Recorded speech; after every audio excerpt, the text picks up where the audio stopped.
welcome to the special simulcast of the Neil Haley Show and Doc Tales with our host, Rural Doc Alan Lindemann. Doc, what's going on, man? How are you? Doing really well here, Neil, and I'm really interested in our guest today, Dr. Luissa. Yeah, Dr. Luissa wears multiple hats, and we're going to talk about her story of becoming a doctor. And Doc, when I was reading that bio to you a couple hours ago in the green room, it was impressive. Like the story, it's like wow. It gives me that wow factor of how did she do it to become a doctor today? And we look forward to hearing some of the story without giving it away, right, Doc? That sounds great. I can't wait to hear it. All right, Dr. Luisa, thanks for stopping by. So before we get into your book, tell us what you currently are doing, and then we're going to jump right into specifically why you wrote the book. Right. Well, first, thank you for having me in your show, Neil and Dr. Allen. Thank you for being the co-host. Um, I came from communist Romania 37 years ago, and I came for a 2 months visit that ended up becoming a lifetime. It took me about 15 years to succeed to become a physician. Um, and the book, Push and Breathe, Trauma, Triumph, and the Making of an American Doctor, it really has my journey for the first 15 years here in the United States. And it culminates with my graduation from medical school. Further,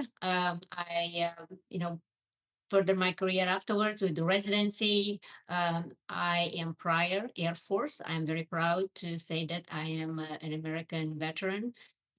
I did a military residency in OBGYN. Then I paid back to the Air Force the years that I have, that I have been, they invested in me. And then I went back to fellowship, did the 3 years of maternal-fetal medicine specialty, which is high-risk pregnancies. From there, I have been practicing MFM in the Midwest, in Indiana, then in Texas. And in 2022, due to another set of crazy events, right after COVID, I have decided that, it's time to open my own practice, but this time it's going to be telemedicine. So right now I have my own practice, telemed, MFM. It is 100% telehealth, and it's amazing.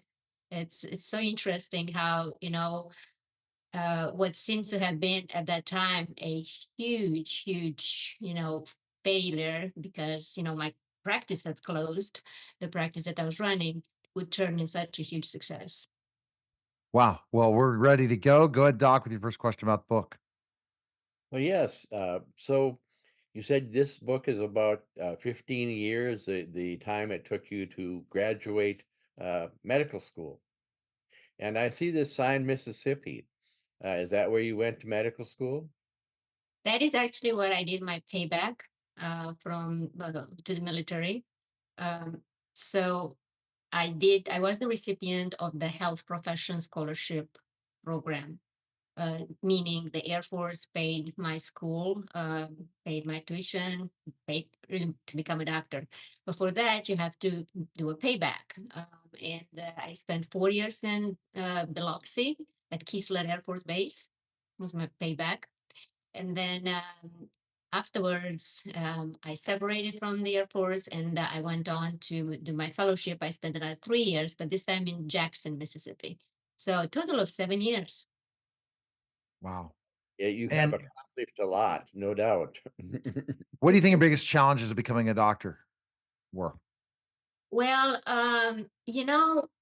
I believe that my challenges were a bit different than the regular, medical student or just the regular student going through undergrad medical school. And it is, going to go to undergrad medical school residency. It's 12 to 13 years of really training and schooling. Adding a fellowship on top is 15 years total. So that it's one thing. The second thing is, or another thing is, how what happened to me. So remember, I said 37 years ago I came here to the United States for 2 months. I came to visit my father, who was a political dissident. Came from communist Romania 10 years earlier, escaped communist Romania, and then he settled here in the United States. So I have not really get to know my father at all as when I grew up, as I grew up. So I came to really meet him, see who is my father, right? Well, do a so I didn't speak any English. I only spoke French, Romanian, and German, not in that order. Romanian, French, and German. So I came here, as I said, to just visit, see what is all about the United States, as a visitor. And then the plan was to go home, um, take the medical school admission exam in Romania, and then go to medical school, and that's about it. Well, my father had very, very different plans for me.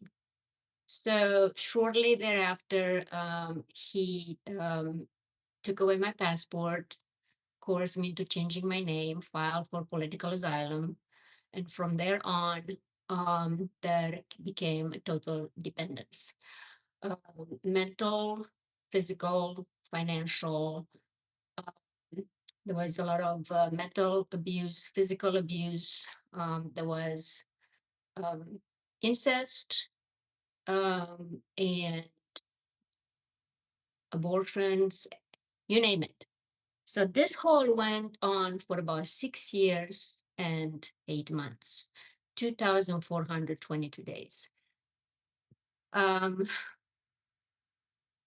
how I escaped? Well, I actually became an American citizen in December 1993. And because of that, and with a small financial help from my mother, who was still in Romania, and the fact that I was, at that time working um, two jobs, I succeeded to escape, get my own apartment, and get a car, get a loan for a car, and started living my own life. So this you Mm. said was 1993 Yeah. that you escaped, and Yes, you said this was your dad. that is correct. That was my biological father. Mm. So since 1987, when I stepped foot in America, to 1993, I was literally like a prisoner. And again, you don't have to keep somebody behind bars to make him a prisoner. But if you take the financial independence, and if they don't have a language, how are they going to navigate a foreign country with foreign customs, right? That's impossible, and it's very challenging. How do you think what was your biggest turnaround when you've kind of escaped from that tyranny and how you changed your life? Did you just say, So "I'm gonna do it," or did you get advice, or you just went for it? Well, so a couple of months before this happened, it was actually October of 93. I went a very short visit to Romania. He allowed me to go home to see my mom. And my mom shared with me something that I was not aware of up until that very moment, is that he had no intention whatsoever to allow me or help me go become a doctor. Ugh, See, I've always wanted to be a doctor. I wanted to be a doctor since I was in fifth grade. That was my dream. So he kept dangling that in front of me, that he's going to help me, and that he's going to help me become a doctor. And really, what I was going to do is, God, if I could just get admitted and go to medical school, I will just escape this hell, right? Well, I just found out, my mom told me she had previously a very, very, direct conversation with him.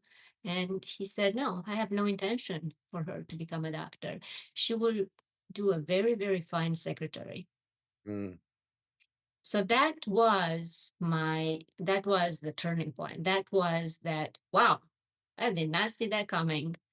So since that moment, I said, I gotta get out of this place. And what just so it happened that I became an American citizen 2 months afterwards. Again, that small gift that my mother gave me, over $1,000, which in Romania that means a lot of money. It meant at that time. Um, Probably going to say, but you're working. Yes, I actually had a $1 a week allowance. Um, he would take all the money and all the checks were um, just deposited in his account. Mm. Well, So, yeah, there's really nothing you can be able to do with that much control where you don't have the ability to do that. What are your thoughts, Doc? Well, you're right. There hasn't been. I mean, it's difficult to gain control. But you know what I was thinking of, Dr. Luisa? What you said you wanted to become a doctor beginning in at the fifth grade. So what happened to you? Why did you decide that at that time? well, I've done a lot of podcasts lately, and no one asked me that question. But I'll tell you, this is really how it kind of came down to it. Um, as I grew up, I was a very sickly child. I had chronic tonsils infections. Okay. And I was in and out of doctor's offices all the time. My poor mother would just take me to the pediatrician, give me antibiotics. 2 weeks would go better. Then it will just keep going and go like a revolving door.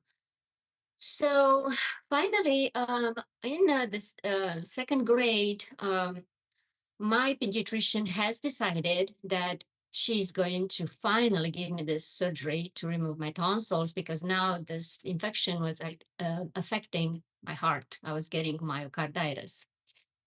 Um, and that surgery was performed again back home in communist Romania. Basically had no anesthesia. I was tied to a metal chair and I had this tonsils yanked out of my throat while I was awake. But besides the trauma of that, right? After I healed, I realized that everything kind of changed around for the better. It's like I was healthy, I was eating, I was gaining weight. I was just a different person altogether, right? Because this 90s of infection got removed. So I was so amazed how a human can have so much good power over another human to help them regain their health. It was like, wow, this is amazing. Imagine I could do this. So that is where I believe the desire to help people started, growing in me. And, Wow. I could not imagine myself being anything else but a physician. So Yeah. there weren't any physicians in your family, so it No, wasn't a modeling or family model for no. you. No, What are people go ahead, Doc. Sorry. this may come as a surprise to you, but my grandmother told the same story about having her tonsils removed. It was really done like in a dental chair, dentist chair. And I suppose there was some local anesthetic, but I can tell you I wouldn't like to have that done. It's what you're describing is an absolutely grotesque procedure, and to be tied down is just Oh, yeah. not describable. You can't even imagine what that must feel like. But I can tell you, I'm glad I was out. I had my tonsils out when I was 7, and ether, that was what was Mhm. used then. Oh Well, my goodness. Yeah. Yeah. ether's pretty good to you, it's just that it's just the smell, It's a Mhm. kind anesthetic, but anyway, Alright. at least Now, what do you think people are gonna be most surprised about Dr. Luisa about your book while when they read it? Well, it's not only the story, Neil. So, yes, like all memoirs, right? They have a story. Like all books, they have a story, they have a journey. It happens in the memoirs that they are all true stories, but there is a message. And the message on that book comes out of this one small. You ask me, what made you turn? Well, there was a second turn. that I wanted to mention to you. About 1 year later, after I escaped, now as an American citizen, I could actually invite anyone to come to the United States to visit me. So I invited my mom. My mom was my cornerstone all through these years, even though she did not know what was happening to me. And I invited her. And one day, she came in November, beginning of November 1994. And one day we were coming from the Mass. It was Thanksgiving Day.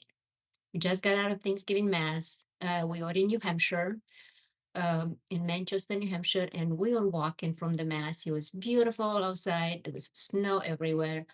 And all of a sudden, she stops, okay, in on the path.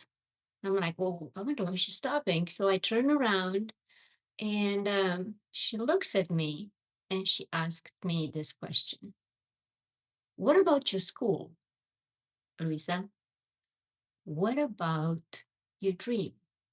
Yeah. You see, Neil, at that time I was working 3 jobs, trying to survive from day to day. Kind of life was taking me on another ride, the one of survival. And I was hoping still that I could just go back to school, but it become, how it becomes kind of a faded kind of dream that you're like, I'm going to do it someday. I'm going to do it someday.